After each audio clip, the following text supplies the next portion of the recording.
dis bonsoir à tous amis, à tous frères et à toutes sœurs qui religieusement attendaient émission ça semaine après semaine ou chaque 2 semaines, chaque 2 jeudis. Et nous toujours contents pour nous retrouver nous sous plateau et dans émission ça et The Voice of God, la voix de Dieu, pour vraiment entrer dans l'étude du livre de Daniel. Si nous rappelons bien, la dernière fois, nous t'ai chita autour de l'IPSA, nous t'ai plus parlé de ça les théologies systématiques là.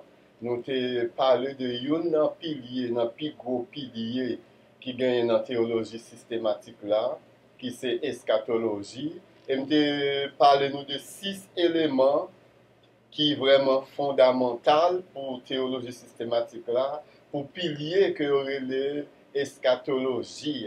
Donc, nous avons parlé de post-millénarisme. Ça est aussi le monde qui croit que Yeshua a revenu sur terre après le règne de 1000 ans, lorsque l'Église pourra régner selon monsieur qui est en position ça. Et l'Église pourra vraiment dominer le monde pourra christianiser. Et une fois que le monde christianisé, c'est à ce moment-là que le Christ reviendra sur terre. Les pré-millénaristes, eux-mêmes, ils croient que Yeshua a revenu sur terre avant le règne de 1000 ans. C'est lui qui va être le roi pendant le règne de 1000 ans. Et Israël et l'Église pourra co-régner avec Christ pendant ce règne.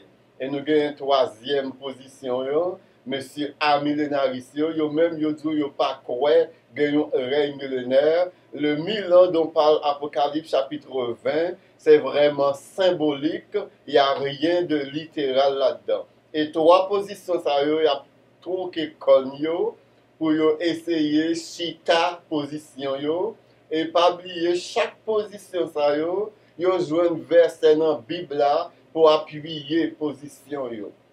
Et je parle de trois autres éléments cruciaux aussi pour eschatologie, pour pilier ça de la théologie systématique. Je parle nous de post-tribulationnisme. Ça, c'est mon qui croit que l'Église a enlevé après la tribulation.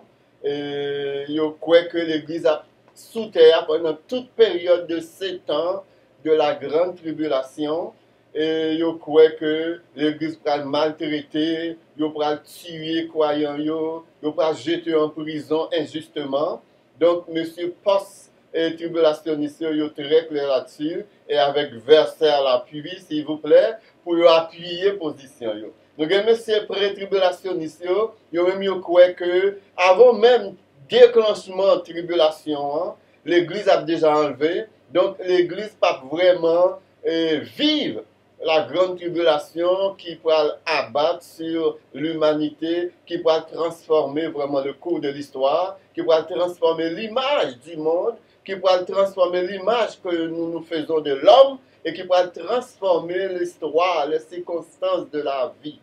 Et nous avons monsieur mi tribulationniste, next à eux-mêmes, ils croient que, messieurs, dames, ils croient que l'Église a enlevé au beau milieu de la grande tribulation. Ils croient que la grande tribulation est divisée en 2, 3 ans et demi chaque. Et pendant 3 premières années et demie, c'est permission, bon Dieu, par Satan, et c'est Satan qui a opéré. C'est Satan qui a fait des dégâts, c'est Satan qui a détruit, c'est Satan qui a abattu.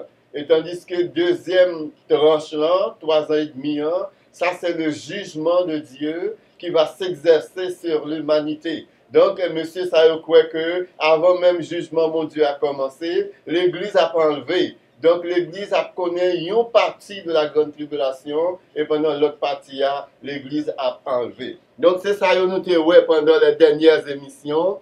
Je dis à nous pas vraiment entrer dans l'étude du livre Daniel là. Et on a commencé dans le chapitre 1er, verset par verset. Et de temps en temps, on a sorti, on a ouvert des petites parenthèses pour nous vraiment à chercher d'autres points bibliques pour nous appuyer le passage Daniel là, et plus précisément dans le livre Apocalypse, aussi dans Matthieu chapitre 24, 3 éléments ça reliés ensemble. puisque tous les trois parlaient de eschatologie. Mais nous pas besoin d'inquiéter nous, moi pas pour perdre du temps moi pour expliquer nous la structure du livre de Daniel et le genre littéraire dans lequel il était écrit et l'introduction du livre de Daniel dans le canon biblique. C'est qui est qui t'a introduit le livre de Daniel là dans le canon biblique et c'est qui l'est. Ça t'est fait. Nous ne va pas rentrer dans le domaine ça pour nous pas tomber dans un paquet de charabia théologique qui va servir nous à grandes choses. Disons en partant que le livre Daniel là est divisé en trois parties. Et première partie, c'est chapitre premier, et c'est chapitre premier. Et dans le chapitre premier, Daniel présente nous vraiment l'histoire. Vraiment, c'est un point historique. Daniel introduit le livre là avec un point historique. Et deuxième partie, c'est vraiment chapitre 2 à chapitre 7. Ça, c'est concernant les nations païennes. Pendant qu'on a parlé de nations païennes, il y a une mauvaise compréhension du mot païen. Il y a plus de monde qui croit que un païen, c'est un monde qui n'est pas converti. Il y a plus de monde qui croit que un païen, c'est un monde qui n'est pas contre bon Dieu. Il y a plus de monde qui croit que un païen, c'est un monde qui peut autant parler de bon Dieu, donc qui peut prendre une position, qui peut prendre une décision pour servir bon Dieu. Eh bien, ça, c'est une mauvaise compréhension du mot païen. C'est un mot qui est vraiment très utilisé dans la Bible ou aussi dans le Nouveau Testament. C'est tout peuple, toute nation, toute société qui n'est pas juif, eh bien, c'est païen. Côté chrétien, côté pas chrétien, eh bien, depuis c'est pas juif ou c'est un païen. Donc, il y a plus de monde qui dit, moi, c'est chrétien, moi, pas païen. Eh bien, si c'est chrétien ou pas juif, sont païens ou yé. Païen veut dire les autres nations, il y a Israël et il y a les autres nations. Donc, si on pas fait partie du peuple d'Israël, eh bien, sont païens. Païen, ce n'est pas nécessairement un terme négatif, parce que je dis, il y a le mot païen, il y a un sens négatif. Mais ce n'est pas un sens négatif lié, c'est vraiment un mot qui détermine de qui nationalité ou fait partie, de qui peuple ou fait partie. Donc, de pour pas faire partie du peuple Israël, ou sont païens, qu'on c'est baptiste, qu'on c'est pentecôtiste, qu'on c'est méthodiste, qu'on c'est presbytérien, qu'on c'est wesleyen, peu importe dénomination fait partie, depuis c'est pas juif ou c'est un païen. Et païen, c'est pas un terme négatif, c'est les autres nations, Israël et les autres nations. Et mot païen, c'est un mot qui vient de Goyim, qui vient de mot hébreu, qui veut dire les nations. Il y a Israël, la nation d'Israël, il y a les nations, les autres nations.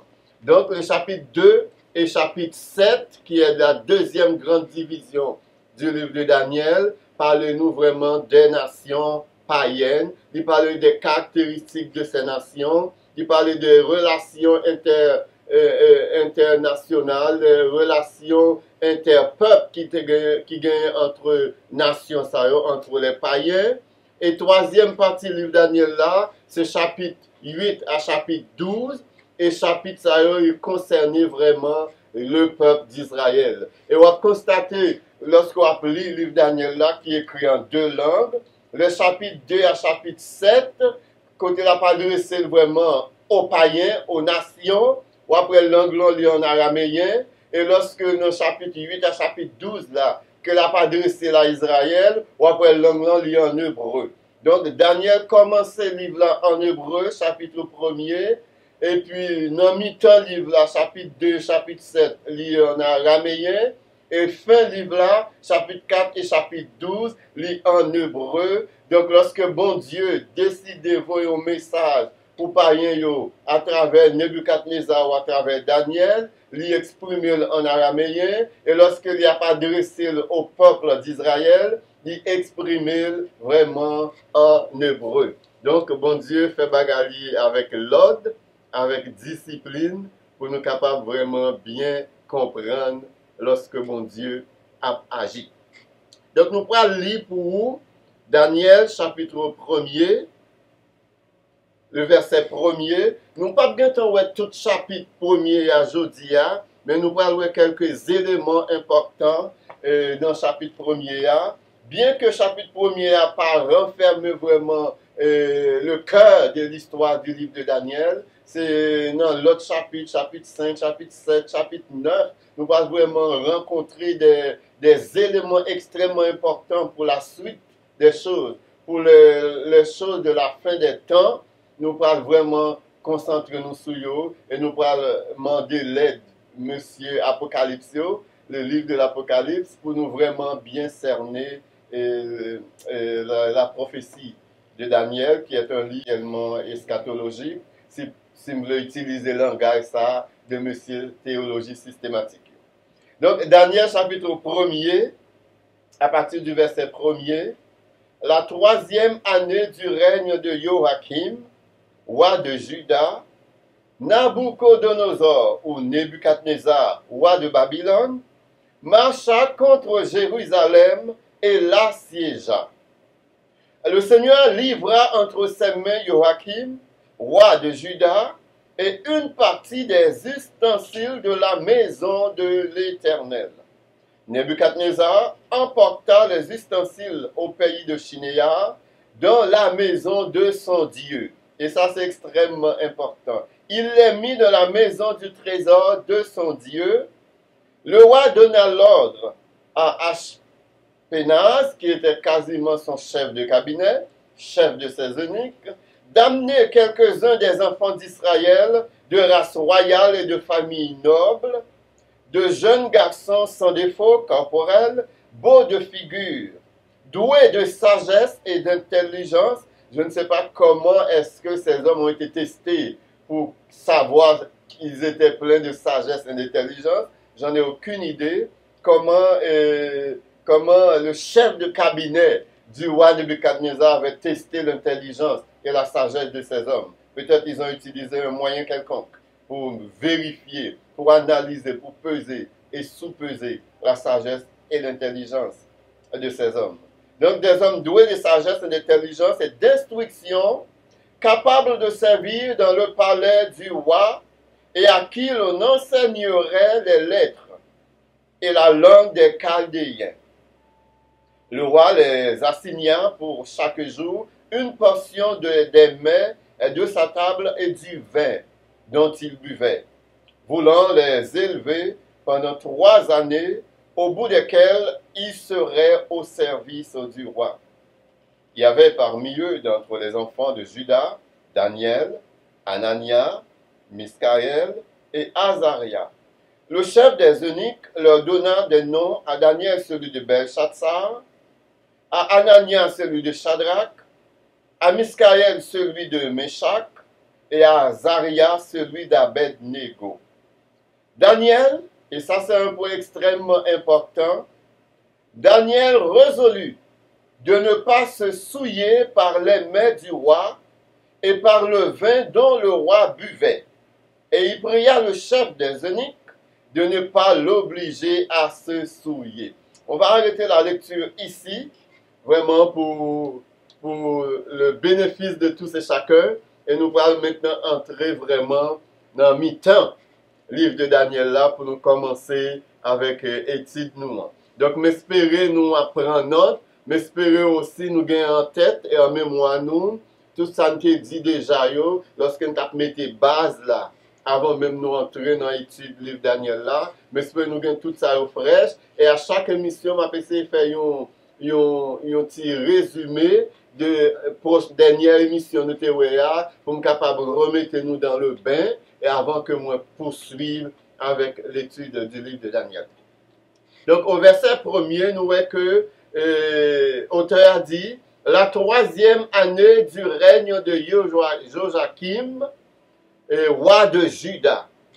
Et nous avons une histoire roi ça dans 2 Rois chapitre 24, verset 1er à 4, et dans d'autres chapitres, dans Chronique également. Donc nous avons une histoire roi Joachim dans 2 Rois chapitre 24, verset 1 à 4.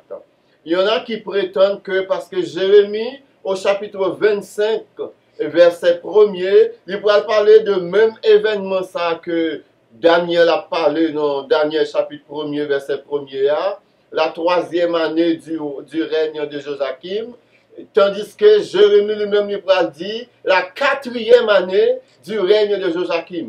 Grand puis monsieur théologien athée, théologien libéraux, théologien avec beaucoup de une tête remplie de connaissances, mais un cœur vide spirituellement parlant, qui sautait sur l'occasion ça pour dire que les livres de Daniel sont livres fictifs liés, gardez tirer historique mon a fait la donne, yon dit 3 ans, l'autre l'a dit 4 ans, et puis ils sauté sous lui à pieds joints pour montrer que vraiment sont livres fictifs, livre Daniel là.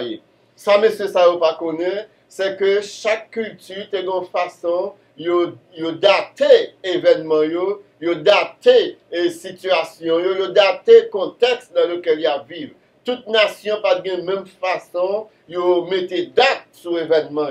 Par exemple, dans la culture juive, les autres, ils peuvent, par exemple, si un roi est monté au pouvoir le dernier jour de l'année, et puis le roi continue son règne l'année prochaine, eh bien, même si c'est un jour pendant l'année le roi a régné, on va parler le règne d'un an pour ce roi-là, parce que le roi a commencé son règne pendant cette année. Tandis que d'autres, ils vont complètement ignorer cette journée-là, ils vont dire probablement que le règne du roi a commencé l'année prochaine. Donc c'est une question de contexte, c'est une question de culture. Il n'y a pas d'erreur ni du côté de Daniel, il n'y a pas d'erreur ni du côté de Jérémie. Pas oublier que Daniel était à Babylone lorsque le livre ça a été écrit, tandis que Jérémie lui-même était à Jérusalem.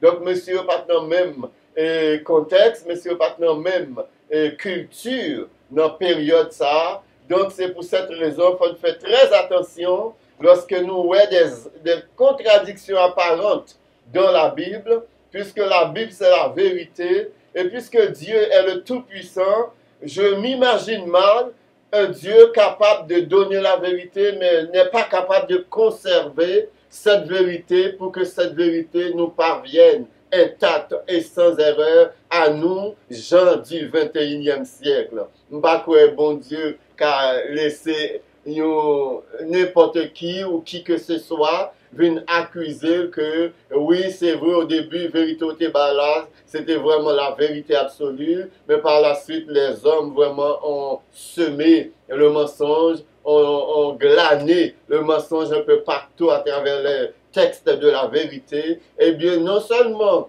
l'inspiration de la parole de l'Éternel est un miracle, mais aussi la conservation de cette vérité, la préservation de cette vérité, c'est aussi un autre miracle qui n'a rien à envier, bien sûr, au premier miracle. Parce que l'Éternel veille au grain. Il a donné sa parole pour l'humanité et il l'a préservée afin qu'elle nous parvienne à nous intacte et sans erreur. Donc il n'y a pas d'erreur lorsque Daniel dit la 3e année et puis lorsque Jérémie dit la 4e année. Et donc, nous, Daniel introduit le livre-là vraiment d'un point de vue historique. Il parlait du règne d'un roi, le roi de Juda, et il dit que c'est pendant le règne roi Juda que Nebuchadnezzar ou Nabucodonosor descendent à Jérusalem. Mon Dieu dit nous dans l'émission précédente, le but ultime de Nebuchadnezzar, c'était d'aller à Jérusalem, de voler l'Arche de l'Alliance, parce que selon ça le tendait, lorsqu'on nation gagne l'âge de l'alliance Takali, eh bien, bénédiction à pleuvoir sur nation ça avec abondance. Donc, monsieur dit, donc, il faut chercher bénédiction ça yo, il faut emparer de bénédiction ça yo, juste en s'emparant de l'arche de l'alliance. Donc, c'est le premier verset qui vraiment introduit nous dans l'histoire. La 3e année du règne de Joachim, roi de Juda. Nebuchadnezzar, roi de Babylone, marcha contre Jérusalem et la siégea. Et au verset 2, le Seigneur livra entre ses mains Joachim, le roi de Juda, et une partie, et ça c'est très important, la Bible dit, l'Éternel livra entre ses mains une partie des ustensiles et partie que livrée entre les mains de Nebuchadnezzar, ce n'était pas vraiment partie ça que Nebuchadnezzar a cherché.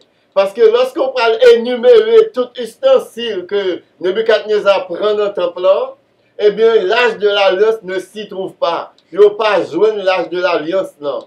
Et je te dis nous déjà que bon Dieu t'a averti le prophète Jérémie avant même la venue de Nebuchadnezzar à Jérusalem. Bon Dieu t'a averti Jérémie que roi Nebuchadnezzar pour envahir Jérusalem, mais c'est pour entrer dans le temple et me connaît parce que Dieu est omniscient. Dieu sait tout. Donc Dieu dit, me connaît que monsieur c'est l'âge de l'alliance de la vine chercher. Donc Jérémie prend l'âge de l'alliance et te gagne une petite construction, un petit coffre-fort en béton qui était communiqué entre le temple avec un corridor qui descend dans vraiment place ça. Eh bien Jérémie était caché là. L'âge de l'alliance, et lorsque le roi Nebuchadnezzar arrivé, eh bien, il s'est fouillé partout. Il s'est entouré dans le temple, on cherchait partout. Il s'est renversé le temple, il s'est mis le temple à l'envers. Il s'est pris tout ustensile, et ça t'a pris nerve, monsieur, qui fait monsieur brûler le temple, c'est que pas joindre l'âge de l'alliance là. Il ne s'est pas joindre l'âge là, parce que Jérémie, le prophète, avait été averti, et il s'est caché l'âge de l'alliance là. Donc, bon Dieu livrait une partie des ustensiles entre les mains de Nebuchadnezzar. Et verset a dit plus loin, Nebuchadnezzar prend tout ustensile ça parce que dans tête Nebuchadnezzar, puisqu'il vainc Israël, et parce que guerre sous terre, c'était une représentation physique d'une guerre spirituelle qui a déroulé dans le ciel là, entre les dieux de Babylone et le Dieu d'Israël. Et puisque Israël perdu guerre, donc Nebuchadnezzar conclut que le Dieu d'Israël a perdu aussi. Donc c'est son Dieu maintenant qui est digne de recevoir les ustensiles qui étaient dédiés pour les rituels dans le temple de Jérusalem pour le Dieu d'Israël. Donc monsieur prend ustensile ça yo, monsieur allé dans le temple, pas là dans le temple bon Dieu pas lui comme monsieur ça pas de gonçel bon Dieu, monsieur entre ustensiles il mettait yo dans le temple bon Dieu parle là. Dans tout trésor, monsieur prend dans le temple, monsieur peut porter dans le temple là. Dans le temple bon Dieu parle là. Le roi donna l'ordre à Ashpenaz, chef de ses eunuques, verset 3, d'amener quelques-uns des enfants d'Israël de race royale ou des familles nobles, de jeunes garçons sans défaut, corporels, beaux de figure, doués de sagesse et d'intelligence, d'instruction, capables de servir dans le palais du roi et à qui l'on enseignait les lettres et la langue des Chaldéens. Donc, je viens de dire verset 3 et 4. Donc, Nebuchadnezzar était un homme intelligent. C'était un roi intelligent. Donc, monsieur dit, non seulement la vaincre, il vainc Israël, non seulement bon Dieu par la vaincre, nous parlerons plus tard, il n'en est rien, il n'y a personne, aucun autre Dieu. De toute façon, tous les autres dieux sont des idoles. Tous les autres dieux, Paul dit dans 1 Corinthiens, il n'existe pas d'autres dieux. Il n'y a qu'un seul Dieu. Tous les autres dieux, c'est inexistant. C'est vraiment inexistant. Donc, monsieur dit que cherchez tout petit jeune homme qui est intelligent, qui a une sagesse, et puis qui est beau de visage, prends-yo, et puis mettez-yo dans l'école, parce que dans le temps, l'école était bien organisée à Babylone, et tu as un programme de 3 ans, et après programme 3 ans, c'est pas pour monsieur Daniel, Anania, Miskaël et Azaria seulement que formation ça a été duré 3 ans, mais c'était le cours vraiment de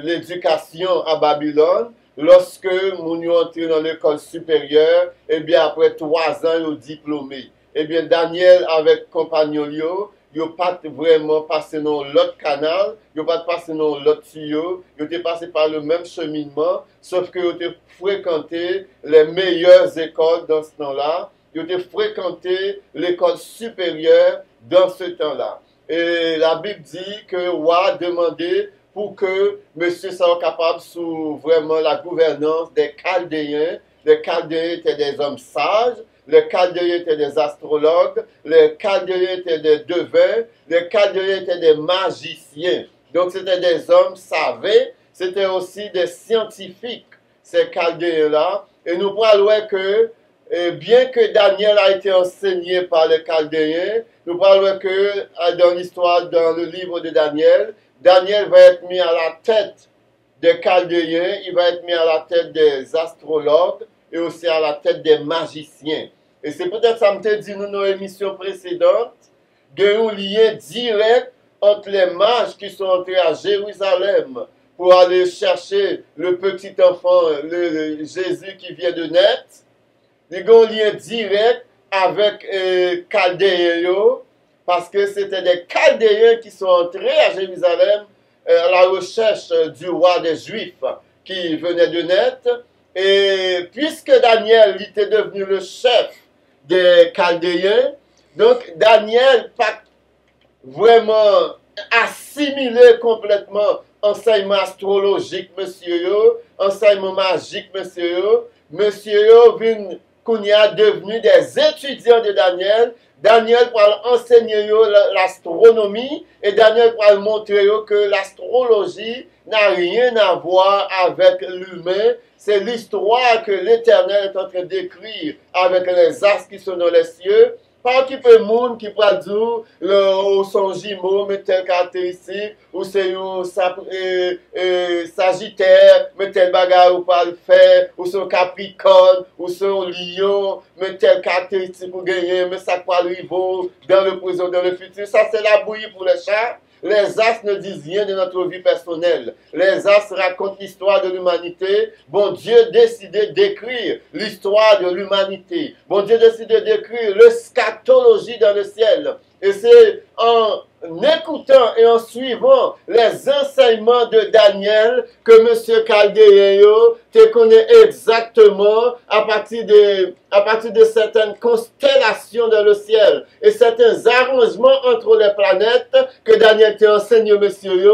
Lorsque nous avons toute bagarre entre en conjonction au même moment, eh bien, le roi des Juifs est venu sur la terre, le roi des Juifs est venu dans le monde. Et monsieur te suivre Daniel, monsieur te tendre Daniel, et te transmettre message ça de génération en génération, qui fait en sorte que 500 ans après, monsieur entré à Jérusalem avec cadeau que Daniel te baillot, pour te vraiment porter pour Messie, le Messie qui vient de naître. Donc, monsieur yo entré dans l'école Chaldéen et puis monsieur recevoir formation en bonne et due forme. Monsieur formé pendant 3 ans et puis après 3 ans, nous diplômé et nous allé dans service roi. Et tant que roi te demandé pour nous aller dans service après période de formation. Et verset 5, le roi leur assigna pour chaque jour une portion des mets de sa table et du vin dont ils buvaient, voulant les élever pendant 3 années, au bout desquelles ils seraient au service du roi. Et lorsque Daniel dit une portion des mets de la table du roi, cela ne veut pas dire que ces Hébreux